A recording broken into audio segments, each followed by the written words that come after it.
وقبل ما نبدأ الحلقة يا صاحبي روح جايب لي مسلياتك الحلوة لاني رجعت لكم بالحلقة التانية من حكاية ديون. ولو انت ما شفتش الحلقة اللي فاتت فهتلاقيها تحت في الديسكريبشن او علامة الاي اللي فوق. ومش هطول عليكم ويلا بينا نبدأ في سرد حكايتنا. في الحلقة اللي فاتت يا صاحبي عرفنا ان في ظاهرة جديدة بتحصل في العالم وهي ظاهرة الثقوب السوداء. ببساطة كده الثقوب دي بتظهر في أي مكان عشوائي في العالم وممكن تبلع أي حاجة حواليها، واللي بيخش فيها مش بيخرج تاني. ولسوء حظ بطلنا ديون وصحابه مدرستهم بتتبلع بالكامل جوه الثقب دوا، فبيبدأوا يجمعوا شجاعتهم من تاني عشان يخرجوا من المكان دوا، لأنهم اكتشفوا إن في ناس قليلة قدرت إنها تخرج من الثقب ده. فبيتجمعوا كده سوا وبيقسموا نفسهم لأربع فرق، وكل فرقة هتروح في طريق مختلف عن التاني عشان يستكشفوا المكان كله. ولازم يخلوا بالهم كويس قوي لأن المكان مليان وحوش مجهولة، وكمان بيكون قدامهم 50 دقيقة بس يستكشفوا فيها ويرجعوا. فبيقعدوا يجهزوا أدواتهم وحاجاتهم عشان يستكشفوا المكان. وده كل اللي حصل في الحلقة اللي فاتت، فيلا بينا نبدأ حلقتنا الجديدة. وبيبدأ الفصل بجون وو وهو بيقول لاصحابه خلاص الجرس هيضرب واهم حاجة نرجع كاملين. فبيقوم الجرس ضارب.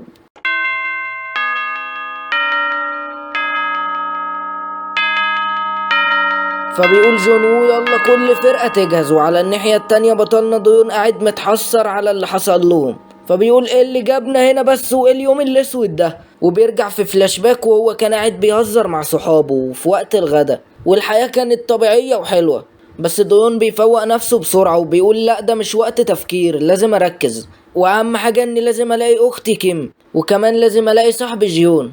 وبعدها بيروح ديون لاصحابه بره وبيلاقيهم زعلانين على موت معلمهم، بس هو اول ما بيشوف جثة المعلم على الارض بيفتكر الكائن اللي خلص عليه. وعلى الناحية التانية جونو برضه بيفضل باصص على جثة معلمه، فبيقول سيونج يا اسطى هتفضل زعلان على موته كتير؟ يلا بينا عشان الوقت بيعدي واهم حاجة عاوزين ندور على فصل تاني بسرعة عشان نستخبى فيه. فبيقول جونو عندك حق، فبيلف على اصحابه وبيقول لهم يلا بينا رجاله مش عاوزين نضيع وقت كتير، حبيت افكركم قدامكم 50 دقيقة بس، ولو الوقت خلص منكم دوروا على اي فصل تاني بسرعة واستخبوا فيه. فبيقول له هيوك يا عم خلاص بطل لك فهمنا بقى، يلا خد بعضك وامشي. فبيقول له فعلا انا كررت الموضوع ده كتير يلا بينا. وكل فرقة بتمشي في طريقها وبنروح للمجموعة ألف اللي هي مجموعة عم ديون، واللي كانوا بيتمشوا في طريق ضلمة حتى الكشاف مش منور كويس واصحابه لازقين في ظهره. فبيقول ديون طب ايه الكشاف مش منور لنا عدل، انا مش شايف كويس، اكيد ده بسبب الضباب الاسود اللي كان موجود بره الفصل.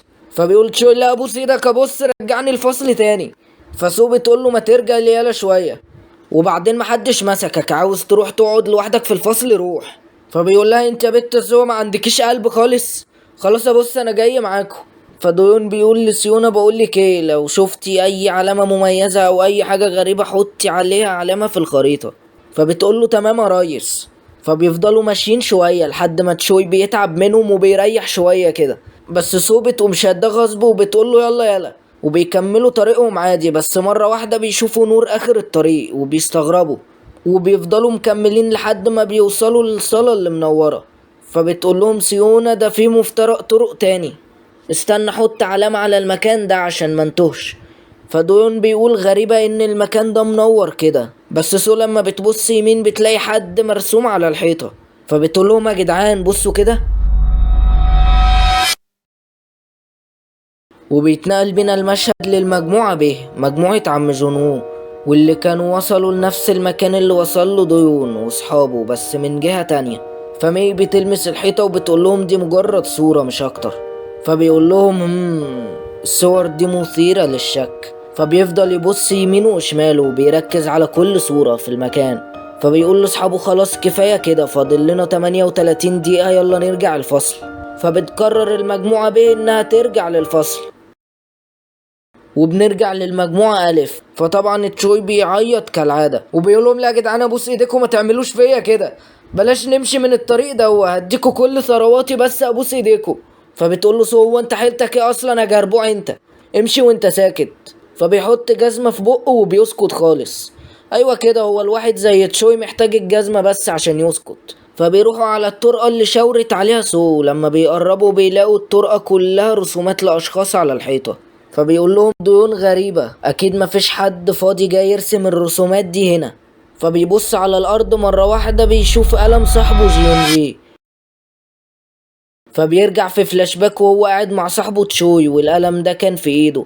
فبيقول ولا تشوي بقولك ايه، انا هروح ادي القلم ده لجيون، خليك هنا. فبيروح عشان يرجع له القلم. وبنرجع للوقت الحالي للمجموعة به. فمي بتقول لجيون نرجع للفصل بس مش لسه بدري ولا ايه. فبيقول لها احنا لازم ناخد حذرنا اكتر من كده. بيني وبينك انا مش مرتاح للمكان دوت. ما اعتقدش ان الرسومات دي عشوائية خالص واكيد الوحش اللي رسمها. فافضل حل دلوقتي اننا نرجع على الفصل.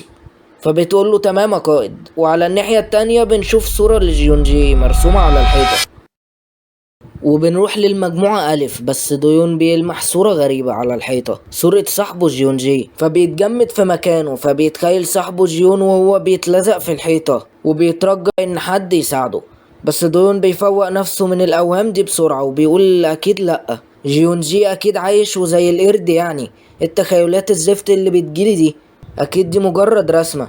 فبيقطع تفكيره بقية المجموعة. فبتقول سيونا ديون انت ليه بعدت قوي كده، لازم نتحرك مع بعض. فبيقول لها ديون انا اسف يا سيونا بس الصورة دي مش مريحاني.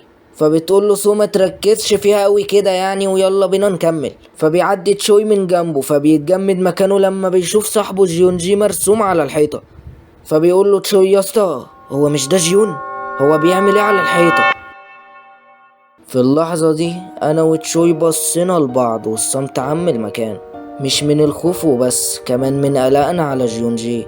وبيقطع صمتهم صاحبتهم سو. فبتقول لهم يا جدعان واقفين عندكم كده ليه، تعالوا بسرعة. فبيروحوا لها من غير كلام. وبتقول لهم سيونا بصوا كده في 5 مفترقات طرق هنا تاني، وكده إجمالي مفترقات الطرق اللي شفناها لحد دلوقتي هي 6. استنوا بقى عشان ارسم خريطة للمكان، احنا من غير الخريطة دي هنتوه. فبتقول لهم سو ناويين تخشوا انه طريقة يا جدعان؟ فبيبص ديون على رسمة جيونجي وبيقول لها انا اظن اننا نختار الطريق اللي فيه الرسومات دي. فبيقرروا كلهم يمشوا في طريق الرسومات. فبيقول لهم ديون يا جدعان فاضل لنا 35 دقيقة عشان نرجع للفصل، لازم نخلص بسرعة. فهم ماشيين سيونا بتفضل مركزة في كل حتة عشان ترسم الخريطة. فبيقول لهم ديون كل رسمة من دي ليها نسخة تانية زي ما شفنا، غير كده الرسومات اللي شفناها دي كلها لطلاب فصل جيون. فبتقول له سو عندك حق، الرسمة دي رئيسة الفصل اللي جنبنا. فبيقول لهم تشوي معنى الكلام ده يا جدعان هي الرسومات اللي على الحيطة دي طلاب حقيقيين؟ يعني في وحش وحبسهم جوه الحيطة ولا ايه؟ ابوس ايديكوا روحوني من هنا يا اسطى، انا لو قعدت هنا زيادة في المكان ده هيجيلي سكتة قلبية. يا جدعان بلاش غباء بالله عليكم ويلا نرجع للفصل، لو كملنا الطريق ده هيطلع لنا وحش يخزوقنا كلنا. اكيد الرسومات دي ما ظهرتش من العدم صح؟ واول مرة يلا تشوي تقول حاجة صح في حياتك. فبتقول لهم سيونا ايوه تشوي عنده حق المرة دي، احنا تعمقنا بزيادة في المكان ده يلا يا ديون نرجع. جونو قال لنا لو مرتحناش للمكان نرجع على طول. فبتقول له سوها هنعمل ايه يا ريس، شوف هتعمل ايه واحنا معاك. فديون بيبص اخر بص على المكان وبيركز فيه على امل انه يشوف صاحبه بس ما بيشوفش اي حاجة طبعا. فبيقول لهم ديون خلاص يلا بينا نرجع على الفصل، لازم نحط الخريطة وبعدها نرجع للمكان ده. وبيلفوا عشان يرجعوا الفصل تاني بس فجأة بيسمعوا صوت حد بيصوت بصوت عالي. فبيتفزعوا وبيبصوا وراه من الرعب. ومرة واحدة تشوي بيسيبهم وبيطلع يجري ابن الجبانة. فبيقول لهم اجري يلا وحش انت وهو. فبيقول له ديون خد يلا يا ابن الغدارة. وبيقول له اجري يا اسطى هنتفتق كلنا. فبيقول ديون لسو اجري وراه سو عشان لو فضل يجري كده زي اللهبل هيضيع. فاجري والحقيه بسرعة وانا وسيونا هنشوف مين اللي بيطلب المساعدة. فبتقول له تمام يا ريس وخد السلاح ده هيفيدك هش بيه الوحش او حاجة يعني لو قرب منك. فبيقول لها ديون مش ناقصة خفة دم امك دي انت كمان الله يخليكي روحي وراه. فبتسيبه وبتجري ورا تشوي. فبيقرب هو وسيونا بهدوء من مصدر الصوت. فبيقول خد يا بنت سيونا نوريلي بالكشاف. فبيقرب واحدة واحدة لحد ما بيوصل لمصدر الصوت. فبيبص من طرف الحيطة كده وبيلاقي شخص مرمي على الأرض. فأول ما بيشوف ديون بيقول الحقني بسرعة بالله عليك بموت. فبيقول له ديون انت بشري؟ اه والله عزيزي قال له كده والله ما بهزر. فبيقول له انت كويس؟ ولما بيقرب منه اكتر بيلاقي ان نصه التحتاني ملزوق في الارض ومرسوم. فبيقول له الحقني يا اسطى في وحش بيلزق العيال في الحيطه، الحقني قبل ما الوحش يرجع. وبطلنا ديون اول ما بيسمع الكلام ده بيتجمد من الرعب وبيتخيل شكل صاحبه جيونجي وهو بيتلزق في الحيطه والتاني قاعد بيقول له الحقني هموت يا اسطى بسرعه قبل ما الوحش ما يجي. وديون ولا هنا، والتاني ماسكه من رجله وعمال يترجاه انه يساعده بسرعة. بس مرة واحدة بيلاقي ايد نزلت على الولا لزقته في الارض، فديون جسمه بيتخشب في مكانه ومش بيعرف يتحرك، وبيشوف الوحش وهو بيلزق الولا قدام عينه، وبيفضل واقف مكانه ما بيعرفش يعمل ايه. بس مرة واحدة الوحش بيتكلم وبيقوله دي كانوا كوميديا. وبنروح للمجموعة جيم واللي كانوا برضو عمالين يتمشوا كأنها مدرسة أبوهم. بس مرة واحدة سيونج بيلاقي إن الطريق اللي قدامه متموج، فبيقول لهم هو إيه الهبل ده؟ فبتيجي ام جي من وراه وبتقول له يا سيونج، فبيقول لها سيونج خدي بالك من خطواتك أحسن رجلك تتلوي في الطريق. فبتقول له هو إيه ده؟ فبيقول لها سيونج ايه مالك بترتعشي ليه؟ حاسك خايفة يعني. فبتقول له ما طبيعي يهبل، وبعدين انت مش شايف نفسك؟ ده انت شوية وهتموت من الرعب، وبعدين ما تقلقش كل حاجة هتكون كويسة. فبتبص ام جي ورا وبتقول لهم كل حاجة تمام عندكم ورا؟ فبتقول لها كيم جيون كله تمام، واصلا البت كيم في عالم تاني خالص وبتحاول تفتح كلام مع سوهان. فبتقول له طب يا سوهان انت كله تمام عندك؟ يعني مش حاسس بالخوف او بالقلق من اي حاجة كده ولا كده من اللي احنا فيه؟ فبيقول لها سوهان لا مش حاسس بحاجة. الولا بسم الله ما شاء الله عليه حتة تلاجة يا عزيزي. وبنروح لعم سيونج، فبيقول لي ام جي انا بتمنى ان بقية المجموعات تكون كويسة. فبتقول له يا عم ما تقلقش هتلاقيهم اكيد كويسين، دول حتى ما عندهمش طريق متموج وغريب كده زي اللي عندنا، دول محظوظ على الاقل. ويعني البت ما تعرفش ان ديون مزنوق زنقة الكلاب مع الوحش اللي هناك، يعني عليك يا عم ديون. فبتقول له شوف كده لسه فاضل لنا قد ايه وقت عشان لازم نرجع على الفصل في الوقت المحدد احسن نلاقي الوحش في وشنا. فبيقاطعهم سوان وبيقول لهم انتوا بتوشوشوا وبتقولوا يا جدعان، وبعدين لازم تكونوا جاهزين لاي حاجه ومفوقين عشان ممكن نقابل وحوش عادي وقت الفسحه. فكلهم بيبصوا له وبيدوا له نظره اللي هو انت بتقول يا جدعان انت، وبيجيبوا ورا من تاني. فبيقول له سيونج ايه يعني ايه يا عم سوهان الكلام ده؟ هو احنا مش المفروض في امان وقت الفسحه؟ فبتقول له ام جي صح يا سوهان، قصدك ايه بالكلام ده؟ مش احنا فضلنا مستنين وقت الفسحه عشان نخرج وبكده احنا في امان؟ فبيقول لهم سوهان لا مش بالظبط كده، موضوع اننا نقدر نخرج وقت الفسحه ده مجرد قانون لاول وحش ظهر لنا ومش قانون لكل الوحوش. فبيخافوا اكتر وبيبداوا يعرقوا من الرعب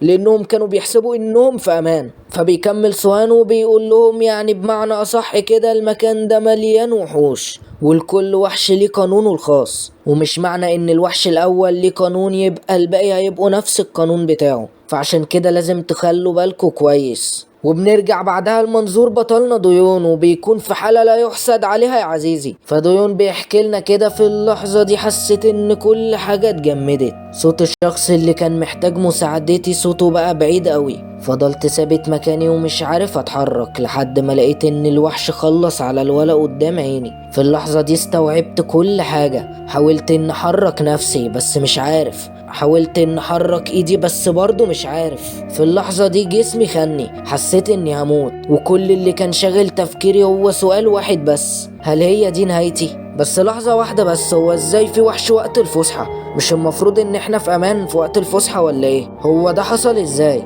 بس وقتها افتكرت كلام صاحبي سوهان وهو بيقول لنا على القاعدة، وهو بيقول لي ان لازم اركز على كل حاجة حواليا. والمرة دي جربت احرك ايديا، والمرة دي قدرت استوعب اني لسه عايش، وبدأت افكر في اي طريقة عشان انقذ بيها نفسي وانقذ سيونا معايا. فركزت كويس وحاولت الاقي طريقة عشان اهرب من الوحش دوا. حاولت ادور على القاعدة اللي بيمشي بيها، وساعتها افتكرت ان ممكن لما الوحش سمع صوت تشوي راجع تاني، او ممكن سمع صوت الولا وهو بيزعق وبيترجاني عشان اساعده. ساعتها جاتلي خطة، وعشان اتأكد منها لازم ان اعمل الحركة دي، وهي اني ارمي المكنسة بعيد عشان تعمل صوت، ولو الوحش راح على مصدرها ساعتها هتأكد انه ما بيشوفش وانه بيعتمد على السمع وبس، لانه لو كان بيشوف كان زمانه خلص عليا من بدري.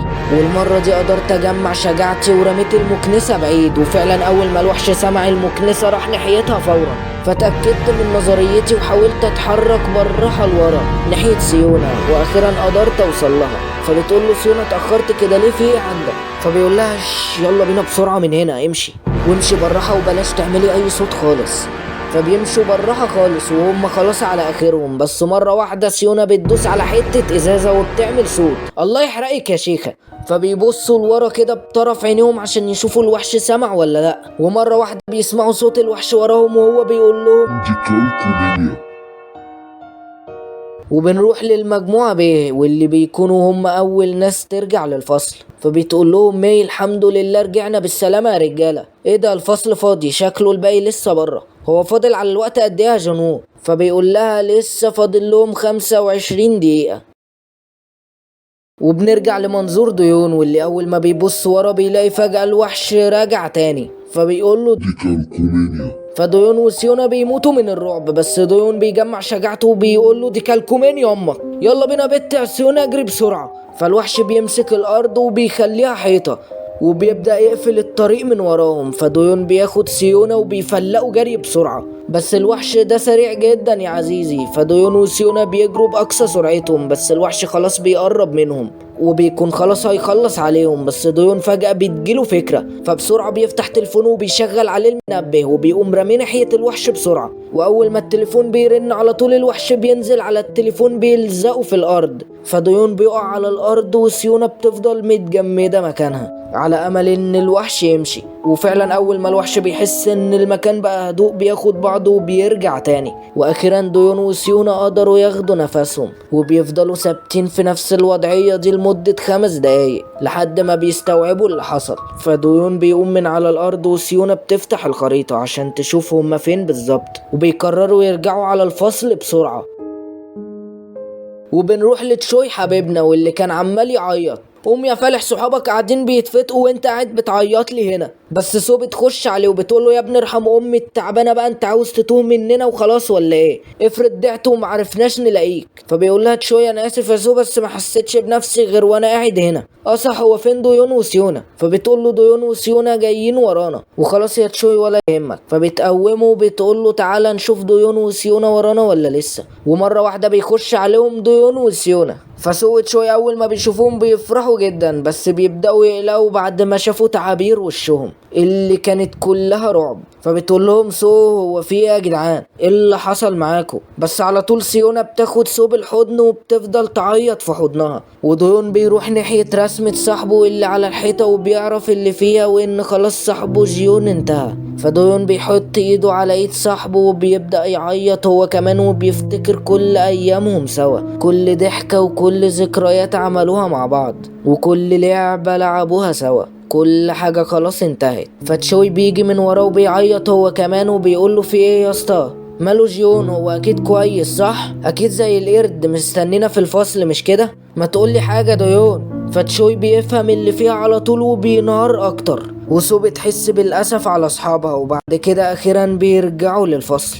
بيرجعوا في اخر 5 دقايق وام جي واقفه مستنياهم على باب الفصل. بس اول ما بتشوفهم بتفرح قوي فبتقول لهم يا جدعان انتوا كويسين احنا بنحسبكم خلاص انتهيتوا. بس اول ما بتشوف تعابير وشهم بتقلق وبتقول لهم في ايه؟ هو حصل لكم حاجه انتوا كمان؟ فبتقول لها ايوه بس انت تقصدي بايه بانتوا كمان؟ فبتقول لها نصيبه يا اختي المجموعه ده ولاد الهرمه سابوا سيوريم لوحدها بره.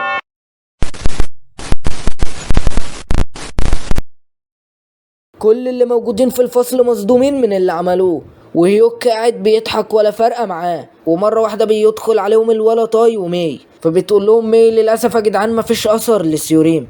فطاي بيقول لجونو يا ريس وقت الفسحه خلاص قرب يخلص هنعمل ايه؟ فبيقول له خد خلاص هنبقى ندور عليها في وقت الفسحه الجايه. وجونو برضه في حاله وحشه جدا ومش عارف هيتصرف ازاي يا عزيزي. فبتخش عليه سو بتقول له هي فين سيوريم؟ فبيقول لها اهلا يا سو كويس انكم رجعتوا بالسلامه. وبالنسبه لسيوريم فهي مفقوده دلوقتي ومش عارفين نلاقيها. بس مره واحده البت سيو بتقول لهم هيوك قاتل ساب سيوريم لوحدها بره وكمان حاول يتخلص مننا كمان لازم نكرشه بره الفصل واحد زيه المفروض ما يكونش موجود وسطنا. فبيقول لها هيوك زي ما توقعت كنت عارف انك مجنونه. لو فعلا انا كنت عايز اتخلص منك وعاوز اقتلك كنت عملت كده من بدري ولا ايه يا رجاله؟ خدوا البت دي عقلوها. فبتقول له سيو شفته قاتل اهو طلعوه بره. فبتقول له سوجين انا عارفه انك ورا كل مصيبه. اول ما وقعنا في المكان ده وانت مش مريحني قاعد بتتكلم وبتستهتر بكل حاجه حواليك. اسمعني كويس يالا لو سيورين ما جاتش فاحنا هنطلعك بره. فبيقول لها انت قلتي ايه دلوقتي؟ فهيون بيهدى وبيقول لها خلي بالك من كلامك يا سوجين. وفي اللحظة دي الأجواء كانت متوترة جدا ما بينهم، كله قاعد بيزعق في التاني والموضوع قاعد بيكبر أكتر. بس اللي بيقطع ده صوت جرس الفسحة.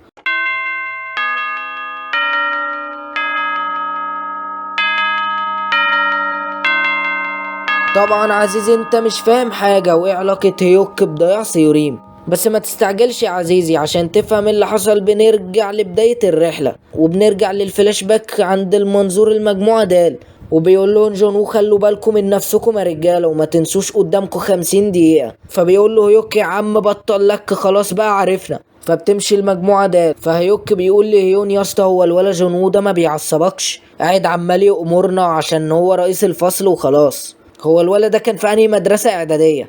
فبيقول له تقريبا كده من مدرسة جامبول الاعدادية.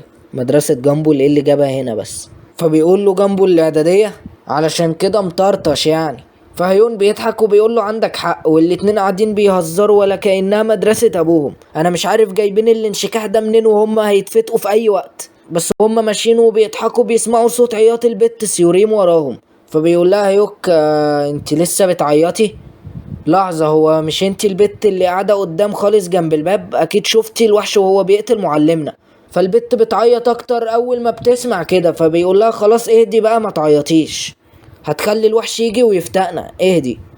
فبيكمل طلوع على السلم، بس سيورين بتقول له ازاي في دراع بالطول دوا وازاي في ايد بالحدة دي؟ فبيقول لها يوك كلي خرا بقى واسكتي ما كفايه صداع. وبيقول له يون يلا بينا يا صاحبي، وبيطلعوا للدور التاني. فيوك بيخش دخلة FBI كده وبيكسر الباب وبيقول لو في وحش ذكر هنا يطلع لي. واقسم بالله ان لو وحش طلع له لا هيفشخه.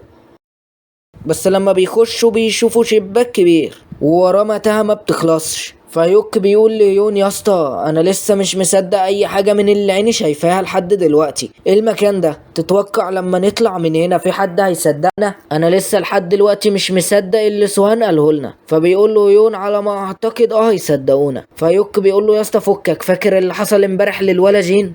وبيكون لسه هيهزر بس سيورين بتبوظ الافيه والهزار بتاعهم اللي كان هيترمى وبتقعد تعيط من تاني. فبيقول لها يا وليه مش قلتلك بطلي عياط بقى؟ بس لما بيبص ورا بيلاقي يفط حمام. فبيقول لها بصي وراكي كده في حمامات هناك، في حمامات هناك، ايه رايك تروحي تغسلي وشك؟ فبتقول له لا استحاله اروح هناك، ممكن الاقي وحش. فبيقول لها وحش؟ فبياخدها على الحمام وبيخش يكسر باب الحمام. فبيقول يا حمام يا ما جابش وحش هنا، لو في وحش ذكر هنا فيكو يطلع لي.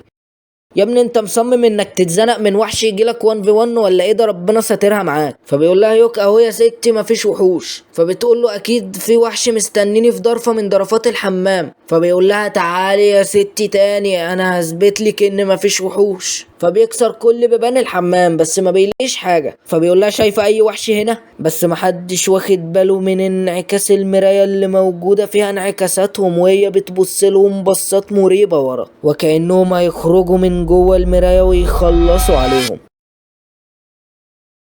وبنرجع للوقت الحالي وبنلاقي ان يون هو اللي كان قاعد بيحكي لهم عن الفلاش باك دوا. فبيقول لهم يون كل حاجه لحد دلوقتي كانت كويسه، فتشنا الحمامات كويس وكان خالي من اي وحوش فعلا. فبتقول له سوجين طب ليه سبتوها ومشيتوا؟ وبيرد يوكو بيقول لها ما انت بتتكلمي تاني ليه؟ ما تسمعي الحكايه لاخرها وانت ساكته يعني. بس جون بيسكتهم وبيقول ليون كمل يا اسطى وبعدين حصل ايه. وبنرجع تاني للفلاش باك. فهيوك بيقول لها يا ريت ما تطلعيش من جوه غير وانت هاديه عشان لو عيطتي من تاني هنسيبك ونمشي. فبتقول له خلاص يا ريس مش هعيط تاني. فبيقول لها تمام ويلا بقى هنطلع احنا. فبتقول له تطلعوا وتسيبوني لوحدي؟ فبيقول لها يا بنتي ما احنا واقفين بره مش هنروح حته. فبتقول له ماشي بس ما تبعدوش. فبيطلعوا بره. فهيوك بيبص شماله وبيستغرب.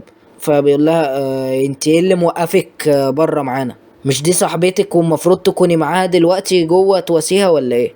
فبتقول له لا دي مش صاحبتي. فبيقول لها حتى ولو انتوا الاتنين بنات زي بعض دلوقتي وبتفهموا بعض كان المفروض تدخلي وتهديها عشان هي بتمر بظروف وحشة دلوقتي. فبتقول له لا معرفاش. فبيقول لها خلاص مش مهم، انا غلطان اني بنصح حلوفة زيك اصلا. عندك حق يا اخويا هيوك والله البنت دي فبنروح لسيوريم، فبتفتح المية عشان تغسل وشها وبتبص للمراية وبتقول لنفسها خلاص مش هفضل اخلي نفسي عبء على زمايلي. فبتقلع النضارة وبتغسل وشها، فبتبص للمراية وبتبتسم عشان تغير من حزنها شوية، بس بتلاقي ان انعكاسها بيبتسم ابتسامة غريبة. فبتمسح عينيها بسرعة وبتلبس النضارة وما بتلاقيش اي حاجة. فبتقول دي اكيد تخيلات مش اكتر، لازم اهدى. بس مرة واحدة في ايد بتطلع من المراية وبتسحبها لجوه. وبنروح بره لهيوك وهو بيقول ايه اللي اخرها دي كمان؟ يا بنت يا سيوريم لو سمعاني خلصي بقى واطلعي، انت بقالك 10 دقايق جوه. ومره واحده سيوريم بتخبط الباب وبتطلع لهم، فكلهم بيستغربوا من رياكشن وشها وبيبداوا يحسوا بالقلق عشان بيلاقوها مبتسمه ابتسامه غريبه. بس بصراحه يا عزيزي كده بيني وبينك انا لو شفت المنظر ده قدامي هطلع اجري. فبيقول لها يوكي يا شيخه الله يحرقك فجعتيني، انت اتاخرتي ليه جوه؟ اديك ضيعتي من الوقت 10 دقايق كاملين. بس هي ما بتردش على سؤاله.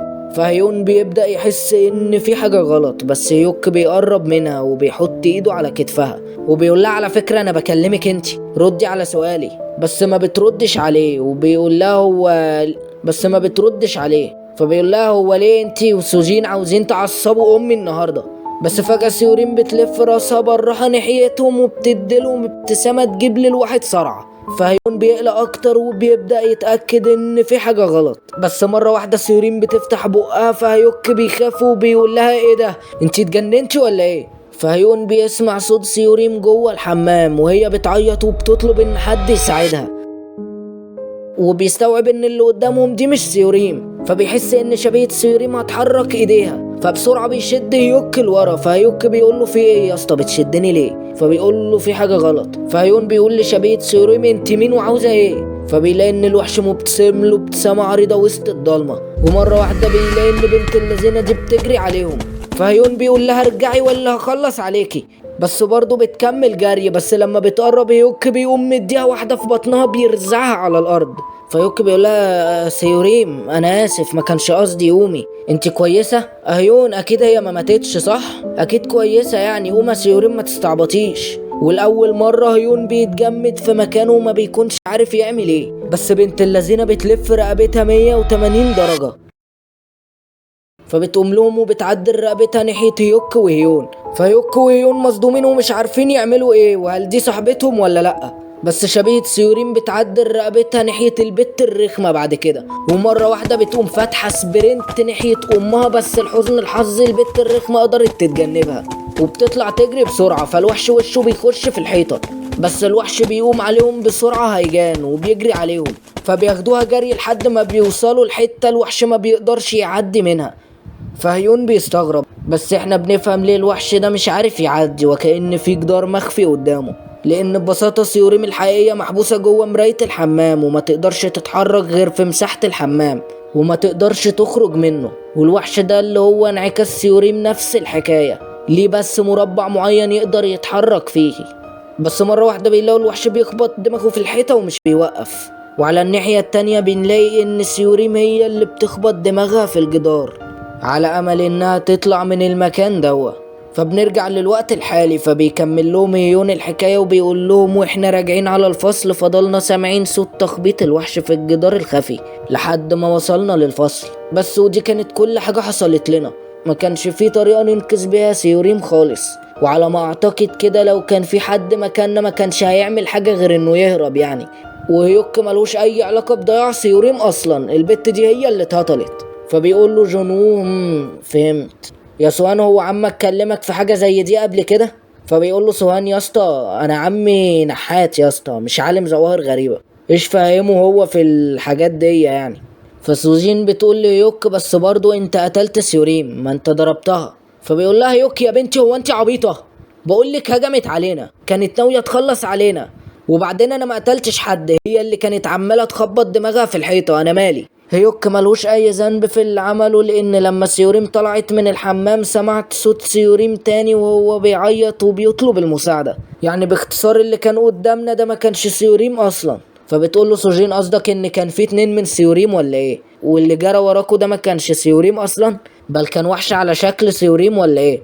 فبتقول لها سو بالظبط كده، كان في 2 سيوريم وواحد فيهم هو الوحش. فبتقول لهم مي لحظة وحوش؟ هو مش المفروض مفيش وحوش وقت الفسحة؟ فبتقول لها سودا اللي كنا فاكرينه، بس اللي حصل مع ديون وسيونا ده يثبت كل حاجة. فديون وسيونا بيحكوا لهم عن الوحش اللي قابلتوه. فام جي بتخاف اكتر وبتقول لنفسها سوهان كان عنده حق.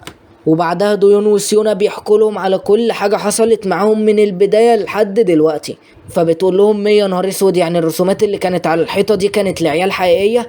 بس بيقطع كلامهم سو، بتقول لهم هيون وهيوك ما كذبوش علينا في حاجة، يعني هم اصلا ملهمش علاقة في ضياع سيوريم. فجونو بيقول للبت الرخمة صح، هو مش انتي قلتي ان هيوك كان عاوز يخلص منك؟ احكي لنا هو كان عايز يخلص منك ازاي بقى. فبتقول له صح، الحيوان ابن الهرمة ده كان عاوز يخلينا اخش مع سيوريم الحمام، ولو انا دخلت كان زماني دلوقتي ضايعة زيها، وهو كان عارف كل ده فحابب يخلص مني انا كمان. فبيقول لها جونو واضح فعلا كده انك اتهبلتي خالص، ايش دخل هيوك بيكي اصلا؟ وايش عرفه ان كل ده هيحصل؟ هو بيشم على ظهر قصدي ايده. فبتقول له لا، هو السبب في كل ده. فهيوك بيقول لها بقول لك ايه، انت بدأتي تعصبيني قوي، كلمة كمان مش هتعجبني منك وهخلص عليكي بجد، واظن ان كلامي واضح. وانا كمان يا عزيزي بدأت اتعصب من البت دي بصراحة، وبقول لكم ايه، كلمة سر الفيديو ده هتبقى هيوك، فاكتبوها في الكومنتات عشان اعرف انكم وصلتوا للحتة دي. المهم بنكمل احداثنا، وبيقولوا في اللحظة دي استنينا لحد ما جرس الفسحة يضرب تاني، والمجموعة ب هي اللي قررت تخرج عشان تدور على سيوريم. بس قبل ما نخرج لقينا تاي هو اللي بيجي معانا بدل ماي، وبدأنا ندور على سيوريم. ولما بيوصلوا عند الباب اللي بيوديهم على الطريق اللي فيه انعكاس سيوريم بيلاقوه مقفول. فجونو بيقول لهيون يا اسطى انت متأكد ان هو ده الطريق اللي جيتوا منه؟ فبيقول له وفي الوقت اللي فيه غياب المجموعة به الفصل رجع لحالة الرعب والخوف من تاني، والرعب مسيطر على الأجواء كلها. فقررنا نسد مداخل الفصل. فام جي بتصوت وبتقول لهم يا جدعان احنا كده مش في امان خالص، طالما الوحوش ممكن تأذينا عادي وقت الفسحة، مش ممكن الوحوش دي تخش ويخلصوا علينا في الفصل عادي؟ وعلى الناحية التانية مي بتحاول تبعت رسالة لشخص اسمه هيون، بس صاحبتهم كيم بتقول لهم ركزوا معايا يا رجالة، وكلهم بيركزوا معاها. فبتقول لهم الوحش اللي جرى ورا ديون ممكن تكون قاعدته مش معتمدة على الصوت وبس، ممكن كمان تكون القاعدة الأساسية هي إن ممنوع طالب يعمل صوت خلال مشيه في ممرات المدرسة. وكمان ممكن فعلا على رأي ام جي إن الوحش يهجم علينا وإحنا قاعدين في الفصل، معنى كده إننا مش لازم نحس بالأمان في الفصل. مش عارفة، إحنا لازم نفكر كويس، احنا في الوقت ده بدأنا نشك في كل حاجة، ومحدش عارف هل إذا كل النظريات دي صح ولا لأ. وهنا هنوقف الحلقة يا عزيزي المشاهد، وقول لي تحت في الكومنتات هل ديون هيقدر يهرب من المكان ده هو واصحابه، وهل هيقدروا يجمعوا شجاعتهم من تاني عشان يواجهوا الوحوش. وما تنساش لو عجبتك الحلقة اعمل لايك وكسر زرار السبسكرايب يا عم بقى، لان زي النسبة اللي قدامكوا دي كل دول بيتفرجوا ومحدش مشترك، قاعدين بتتفرجوا وخلاص. اشترك يعني مش هتخسر حاجة، انت بتكبر القناة واحدة واحدة معايا، لان ده هيدعمني كتير وهيدعم القناة. فاعمل لي كده لايك وكسر لي زرار السبسكرايب، ويلا بقى اشوفكم في الحلقة الجاية.